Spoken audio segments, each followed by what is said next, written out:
Thank you for joining us on this episode of the Law of Relevancy podcast. Today we're joined by Abby Wood. She is the founder and owner of the Content Lab, an agency based in Ireland that specializes in writing digital web copy and copy of all kinds. Thank you, Abby, for joining us. Thank you so much for having me. It's a joy to be here. Well, I love talking to experts, especially about some of the things that are the most difficult to do. And one of the things that in my experience of making websites since the late 90s, mid to late 90s, is copy has always been probably the most difficult thing to do. Yeah, absolutely. I think it's not something that we're trained to do, really. Most web designers, most marketers don't get a lot of training in how to write great copy, or even how to use storytelling in content online. So it's a bit of an art form with a little mixture of kind of SEO science and stuff as well. So yeah, it's most often the biggest hurdle in website projects for sure. Well, I know you've been doing it for over a decade. What caused you to be, what was that moment when you were like, hey, I'm going to start my own business doing this? Like, what was that entrepreneurial moment for you? Absolutely. Yeah. So my husband, Nick, has an e-commerce agency. We kind of both set it up back in 2010 when the world was on fire and we were all in recession and we couldn't get jobs anywhere. No one was hiring. So we said, we'll set up our own agency and we'll just run with it. And, he's a great entrepreneur anyway. I always ran the content department of that company and did a lot of kind of background work with kind of team building and stuff like that. Went back to school, got my degree in English literature and language. Can't even speak it today. Then I had a lot of other agencies ask me, who does your copywriting? And I said, it's me. I do all the copywriting for all of our projects. They said, can we hire you to do it too? And I said, okay, that's a business. Spun out on my own and set up the Content Lab 6 years ago now. We have agencies and end clients across the US and Canada, Australia, the UK, and of course in Ireland as well. I guess what really motivated me was, an English student, you always want to be a writer. You want to get paid to write, that's your passion. That's what brings you joy in life. And so much content is consumed online. I think it's a very conscious decision to create more of it and to want it to be the highest quality and, to be educational and insightful, to have some morals about it, whatever your take on it. Establishing the company around that, I think, was helping people overcome the copy issue, obviously, but also making sure it's of a decent standard. And then, as we got busier, we expanded, and now there's a team of 9 of us. And I just love helping others get into the industry. I think it's unfortunately overlooked a lot, especially with the invention of AI and stuff as well.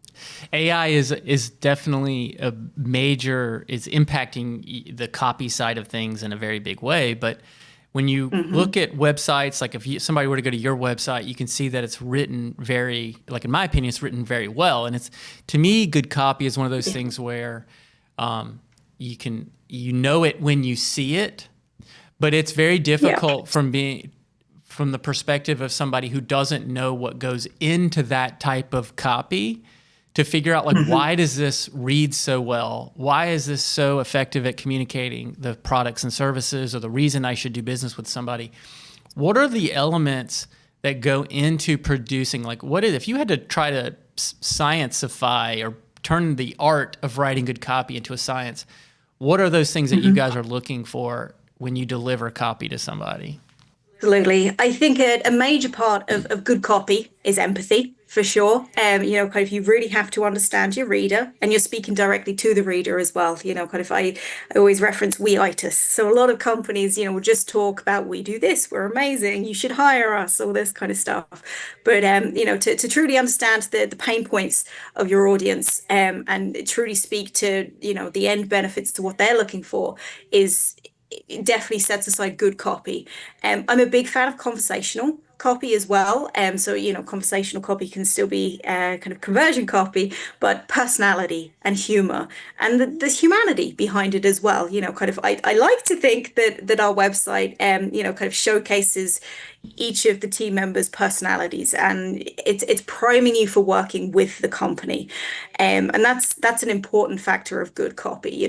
Can you read something and know who they're speaking about? So hopefully, kind of if you had three copywriting agencies and you pulled up our website and removed all the branding off of it, would you still know that it's us? I think that's a good test of good copy. Um, is conversational. It is ours is quite informal. Brand voice is followed correctly. And it's just, it's easy to read. I think that's really important. One of the things that I do notice about good website copy, and your website definitely qualifies for it, but it's not just declarative. There's a lot of questions that are being asked throughout the copy, and it flows very much like a thought process. When you read it, I'm harmonizing, I'm locked into literally what I'm reading, and I'm going, yeah, I agree with that thought process, and it ropes me in, and it gets me feeling like I'm on your frequency. You mentioned voice. So a lot of times there's a style guide and a voice guide as part of a really good brand guide. Are you helping to develop those voices for clients, or are you hoping that they Yeah. bring one to you? So we work with both. So some of our clients, do already have brand guidelines, which is fantastic. It, kind of that means that we can implement further content going forward. We also do brand foundation workshops where it's not the pretty stuff of the logos and the brand palettes and the color palettes and stuff, but it is the voice and tone with examples of kind of taglines and this is on brand, this is off brand. So we do offer that workshop to help companies figure out how their brand should speak and kind of, is this in line with how we want to be perceived online, and is this off brand, and how can we get it back on brand? So yeah, we do work with both. We have quite an array of different clients, which I love.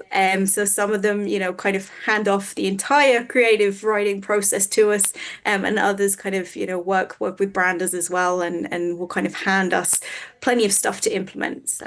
Yeah, we have so I love the fact that you bring up empathy. Like at our agency, we have an empathy mapping process that we use where we try to at first identify, here are the personas, like here are the audiences that we ultimately want to talk to or do business with. And then we try to identify what's going on in their world and the questions that they have, things that they're hearing, seeing, feeling, and then what brings them more heaven and what brings them hell, and understanding that is a great, like that process for us is our empathy mapping process.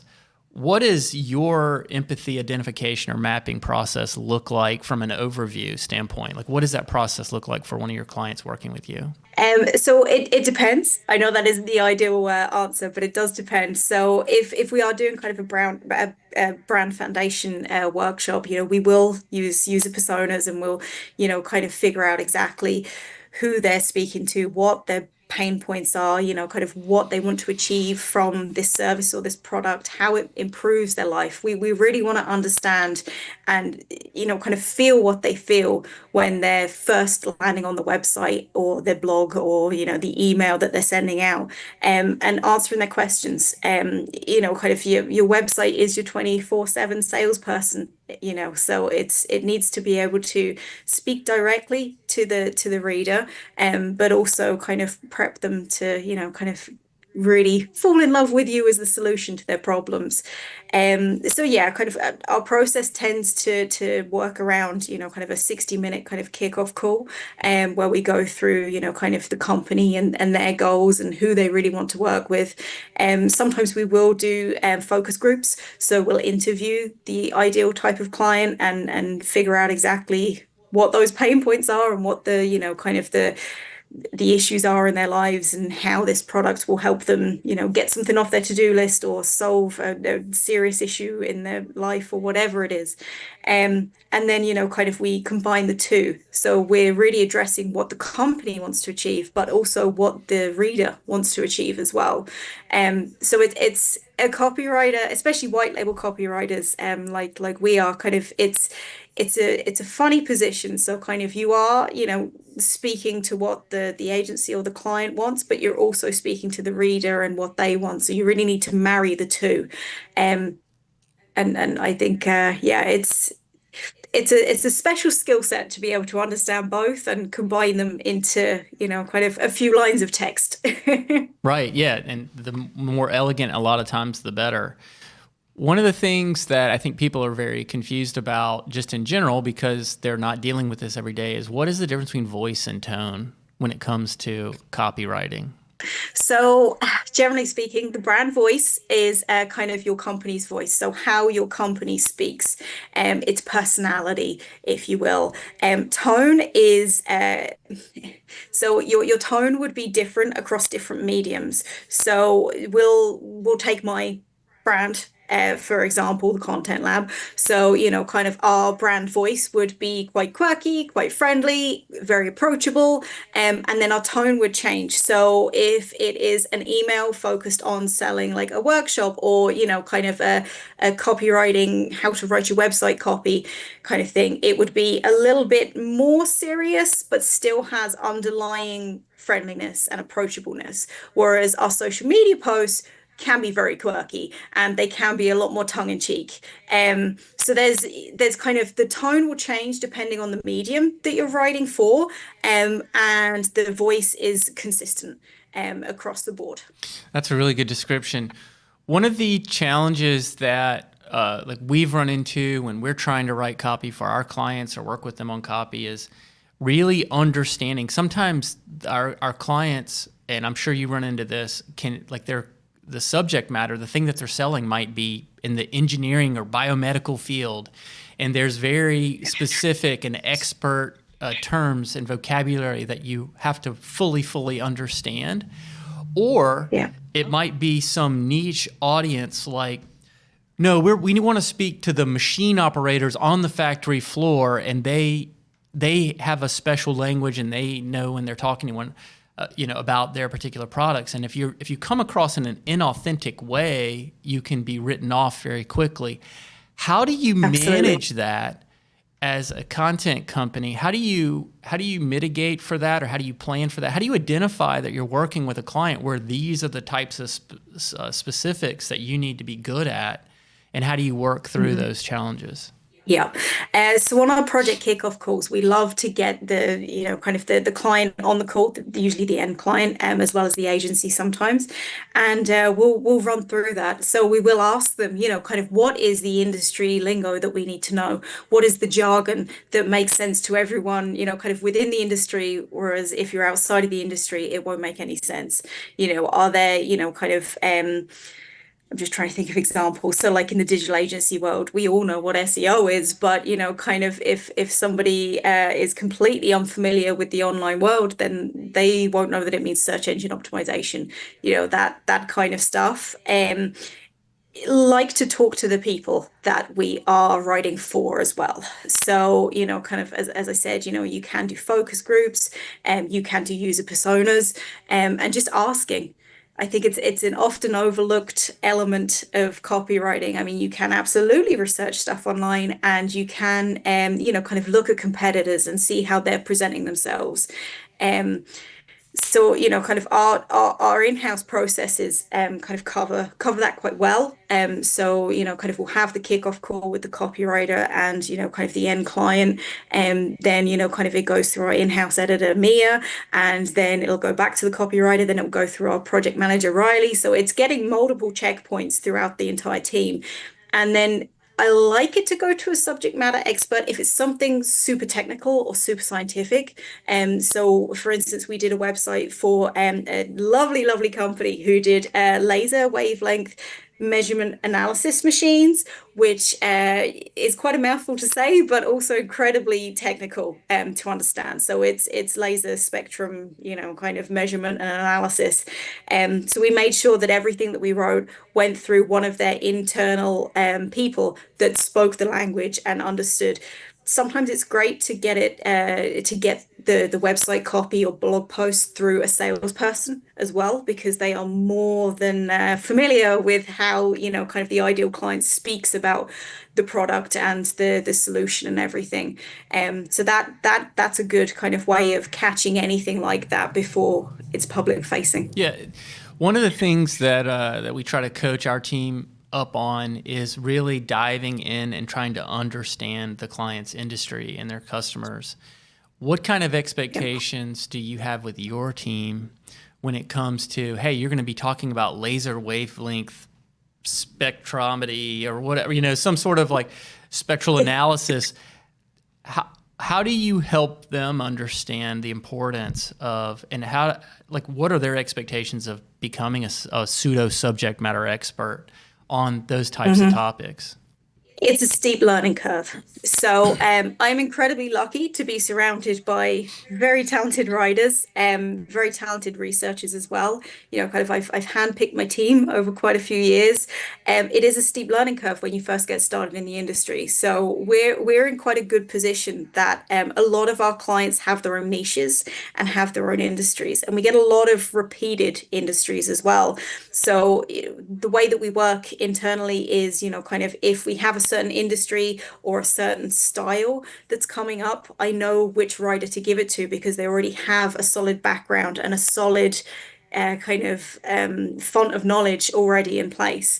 Now, for somebody that's just getting started in the industry, or kind of it's something very, very technical, I would 100% be kind of encouraging them to interview subject matter experts, and usually, luckily they're usually in-house in the client company, for sure. So it's all about kind of getting inside the mind. I know that's very cliche, but getting inside the mind of kind of the reader as well as the salesperson and the company owner, and really figuring out how they speak and why they speak the way that they do, and then translating that into something that's actually going to do its job on the website.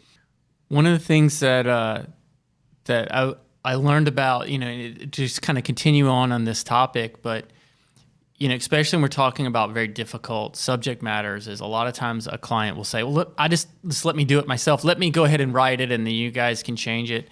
And that really gets to the root of like fundamental, the relationship that you have with your agency and the work that they can actually like provide to you. Mhm. What are some expectations that clients should have when they're working with an agency or content agency, especially when they feel like they're good at everything and want to do it themselves? Yeah. I think that it's to appreciate somebody's expertise and join it with your own level of expertise and knowledge. So, kind of for me, I know nothing about cars, so I'm going to go to the best kind of car person in my town and get them to fix my car for me. It's exactly the same as your online marketing. Kind of, yes, you could probably YouTube it and figure out, kind of how to DIY it, but if you want it done right and you want the results that you want, you need to team up with someone that can help you get the results you want faster. And it depends on kind of the mindset of the client and the agency as well. So, kind of they're different strokes for different folks. So, kind of we're more than used to working with, kind of clients that hand off everything to us and just like, hey, you're the content experts, you take it, you know what you're doing, I don't want to touch it. And then we have others that are very collaborative. So, they have a lot to put into each project, they have a lot to share. And kind of we're happy to work with either. But I think there is an element of kind of, I always say kind of I'm a control enthusiast and I like, kind of being able to, take control of projects and that kind of thing. And there is an element of perfectionism, for a lot of company owners, you've put your heart and soul into something. You want the website, you want the blog, you want the email newsletter to go out and to fully do your hard work justice. So I can completely understand it for sure. Kind of, I'm sure my team would be like, yeah, Abby still reads every single newsletter and proofs it before it goes out to our newsletter database. Um, So yeah, I think it's just finding the right fit for you. Kind of there are some writers that, kind of, love feedback, love to be collaborative, and then there are other writers that, kind of are more happy to take a bit more charge and, kind of present the solution that's going to work best for the client. So it's all about finding the right fit for you and what you're looking for. Yeah, I love your positive spin on some of those things. Like you were talking about a control enthusiast Yeah. or collaborative, as opposed to, micromanaging, so to speak, right? So it's creative of you to use such like endearing terms about those things. I love that. That's beautiful. I've never heard control enthusiast before, but I'm definitely gonna definitely gonna use that one in the future. Um, No, I'm English. We're very polite. Yeah, exactly. But as so when you're the art of managing that relationship, so obviously there's people going to watch this that are copywriters. There's people going to watch this that are going to be in need of copywriters. What are those red flags? Like, what are those? Like, tell me. Like, do you have any stories of times where maybe like a relationship went wrong, and you're like, oh my god, now that I've done this for 10 years, I should have totally seen that. Like, what are some things you should look out for as either somebody like monitoring yourself or something you should recognize from your side of the table? Absolutely. I have plenty of red flags. In fact, I'm more than open to sharing red flags, and everybody's red flags are different for sure. Kind of for me, I love working with people that, I can imagine going and getting lunch with, kind of that's the kind of relationship I like. Now, that isn't for everybody at all, kind of we're not built to serve everybody. But for me, I like to be able to be chatty and friendly and, quite informal, and I think that comes through on a website. So, kind of that's one thing for me. I always call, kind of like your introduction call with a company is a red flag call for me. So it's kind of other people call it a qualifier call. I call it the red flag call. So for me, if somebody says, "Oh, I can do this myself," I'm like, okay, probably should do then, because nobody's going to match up to, your own level of happiness with your own work. Usually it's someone that doesn't have enough time to do it themselves. But it's always a little bit of a pink flag, maybe, that they're not going to be happy with kind of somebody else's take on their vision. Um, if I was hiring a copywriter, so if I was an agency that's hiring a copywriter, I would be quite wary of people that charge by the word for website copywriting. It tends to end up kind of very fluffy and full of words that are completely unnecessary, just to kind of make a certain word count, which isn't that common these days at all. Um, either way, I love to see that they've worked with people in the past and those people are happy working with them. If somebody comes on and complains that every single other company that they've worked with have been a nightmare and this went wrong and that went wrong, I always say kind of if you walk into every room and there's a bad smell, check the bottom of your shoe. Yeah, So if that's a you're good kind one. of the common denominator, it might be something that you need to sort out.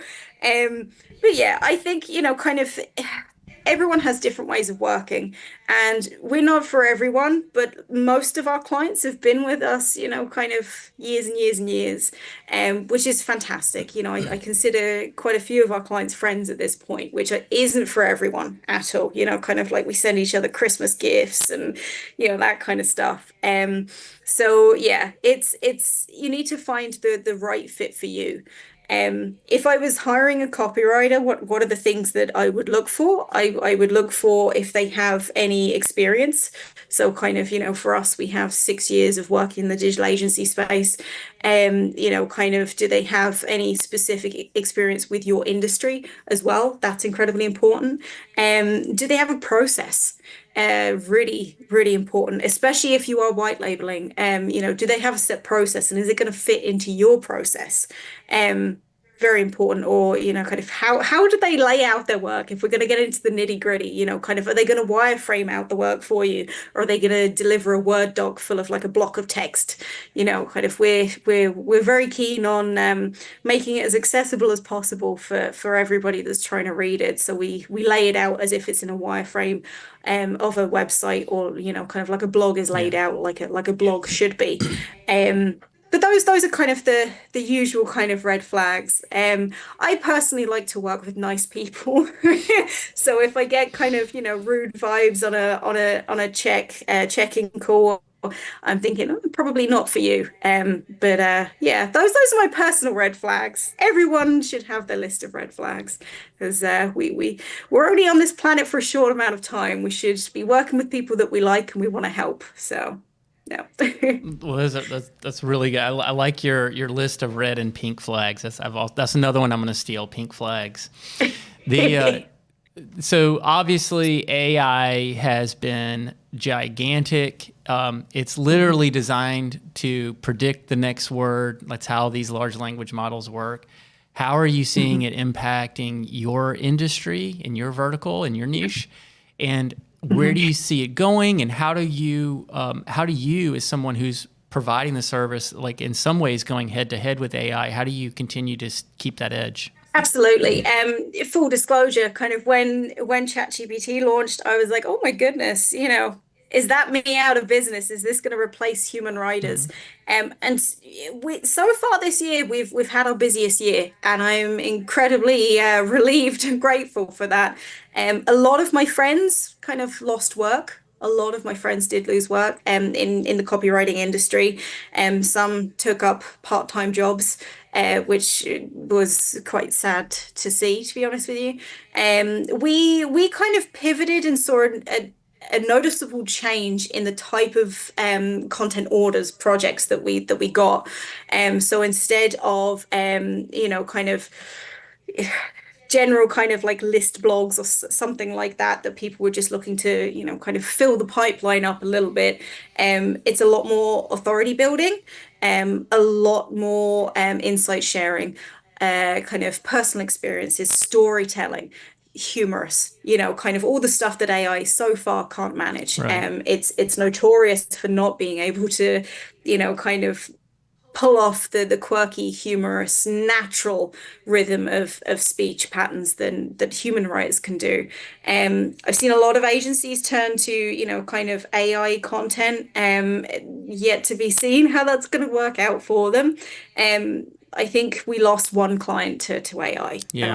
I'm quite happy with that. Just the one out of, I think we have like 85 agencies that we work with at the moment. So yeah, not too bad on our end, but it definitely changed a lot of copywriting business models for sure. So before AI, there were content mills, which I despised completely, because I think It's that, even kind of worse. people should It get. was worse Yep, quality. Yeah. people should get paid, kind of livable wages and stuff, but the quality was awful because they were pumping out rubbish quality to be able to make enough to pay their bills and put food on the table. So AI completely replaced that. I think it is a good tool for, kind of agencies that either can't afford a copywriter, or, kind of are happy doing their own copy but just need a starting point.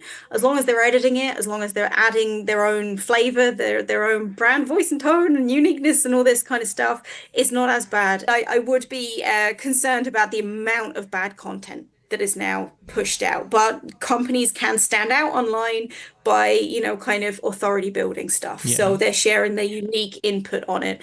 And for me and for most people in the industry, they can easily tell AI generated content that's unedited to human written content.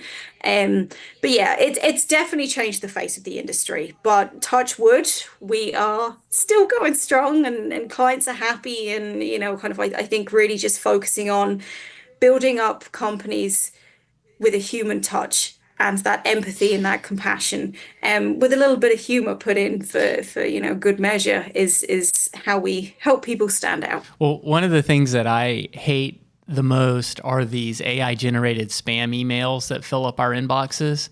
It feels like the most unauthentic, disingenuous touch I've ever gotten. And so Yeah. getting a real email from somebody is so pleasant. It's almost like the same thing as getting a handwritten note now. It's so It is. personal to Yeah. have a real email Yeah. come in.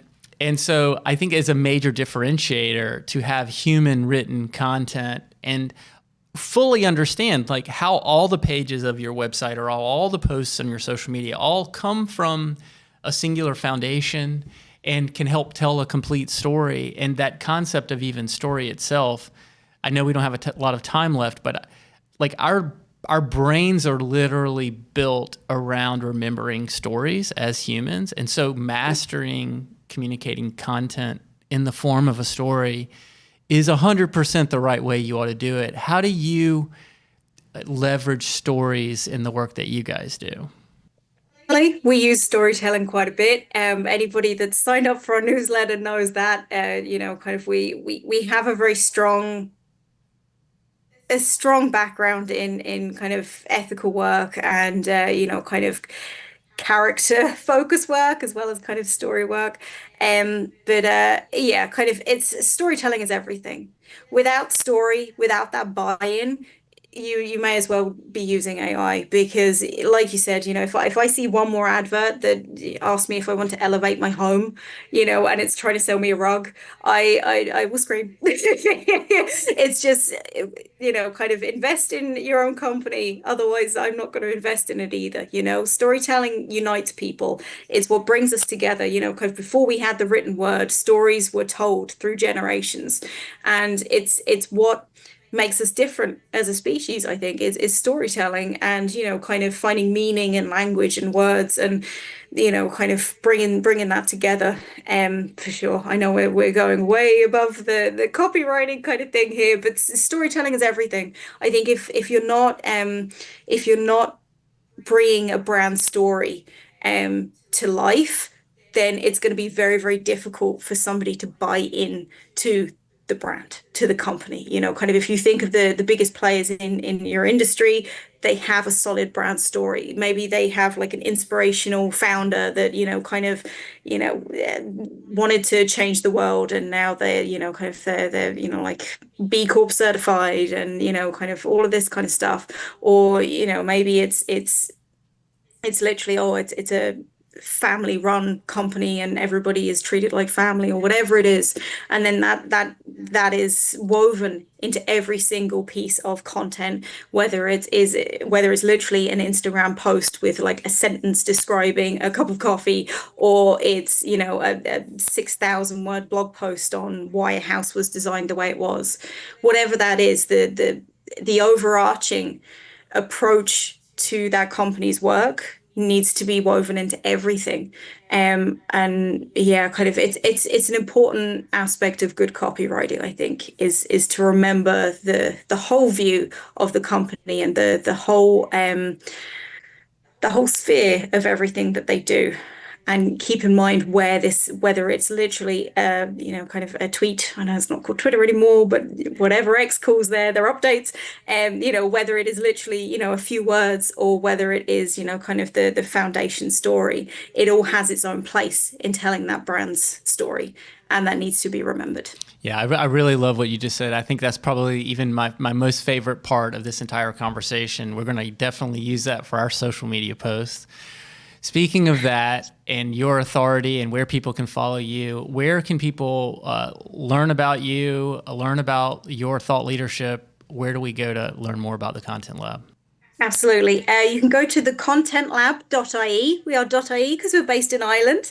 And we have Facebook and Instagram. So if you just search for the Content Lab and look for this little happy fella up here with the glasses, you will find us and be able to connect. Well, thank you, Abby. And you can find us anywhere where podcasts are found across all the Bake More Pies and Law of Relevancy social media feeds. We appreciate you joining us. We'll see you next time.